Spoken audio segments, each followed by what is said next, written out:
নমস্কার, lucky kitchen ফুডে আপনাদের জানাই স্বাগত। আজকে আমি আপনাদের মাঝে হাজির হয়েছি গ্রিন সস তৈরি করে দেখাবো। তো গ্রিন সস তৈরি করার জন্য যে যে উপকরণগুলো লাগবে সেগুলো দেখিয়ে দিচ্ছি। এটা হচ্ছে ধনেপাতা। ধনেপাতা বেছে আমি সুন্দর করে ভালো করে ধুয়ে নিয়েছি।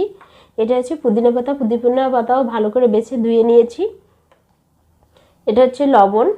এটা হচ্ছে তেঁতুলের মাড়। তেঁতুলটাকে ভিজিয়ে ভালো করে চটকে আমি তেঁতুলের মাড় তৈরি করে নিয়েছি। এটা চিনি, এটা রসুন। তো বন্ধুরা, এগুলো আমি সব কিছুই এটা ব্লেন্ডার করে নেব। আপনারা পাটাও বেটে নিতে পারবেন। তো বন্ধুরা, ভিডিওটি না টেনে দেখতে থাকুন।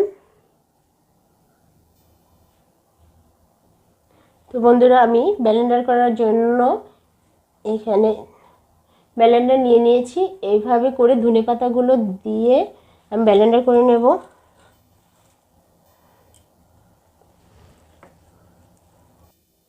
তো বন্ধুরা, আমার ধনেপাতাটা পেস্ট করা হয়ে গেছে। এবার পুদিনা পাতাগুলো পেস্ট করে নেব। তো বন্ধুরা, এবার আমি পুদিনা পাতাটাও পেস্ট করে নেব। তো বন্ধুরা, পুদিনা পাতার পেস্টটাও করা হয়ে গেছে। এবার আমি রসুনটা করে নেব। তো বন্ধুরা, এবার এই যে রসুনগুলো পেস্ট করে নেব। বন্ধুরা, আমার সব পেস্টগুলো তো করা হয়ে গেছে। এবার আমি একটা আলাদা বাটি নিয়ে নিয়েছি।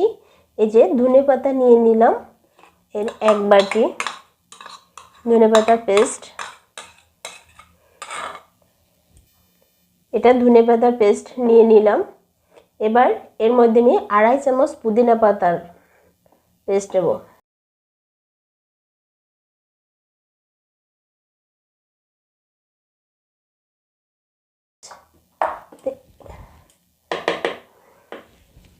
এর মধ্যে নিয়ে নিলাম রসুন বাটা 1 চামচ,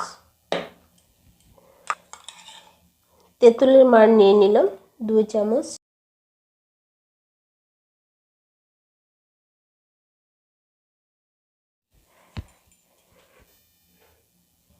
এবার চিনি নিব 2.5 চামচ,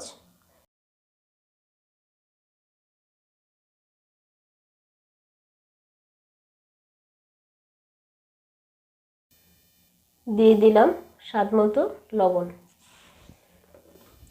এবার এটাকে আমি ভালো করে মিশিয়ে নেব।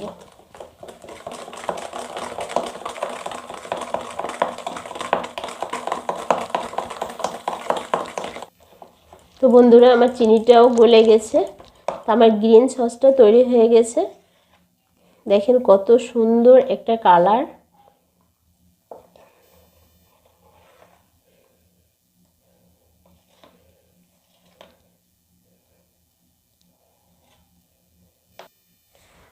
তো বন্ধুরা, আমার গ্রিন সসটি তৈরি করা হয়ে গেছে। আপনারা যারা সাবস্ক্রাইব করেছেন তাদের ধন্যবাদ, এবং যারা সাবস্ক্রাইব করেননি অবশ্যই সাবস্ক্রাইব করে বন্ধু হয়ে যান এবং পাশে থাকা বেল আইকনটি অন করে রাখেন, যাতে করে আমার ভিডিওগুলো আপনাদের মাঝে তৈরি করে দেখাতে পারি, দ্রুত চলে যায়।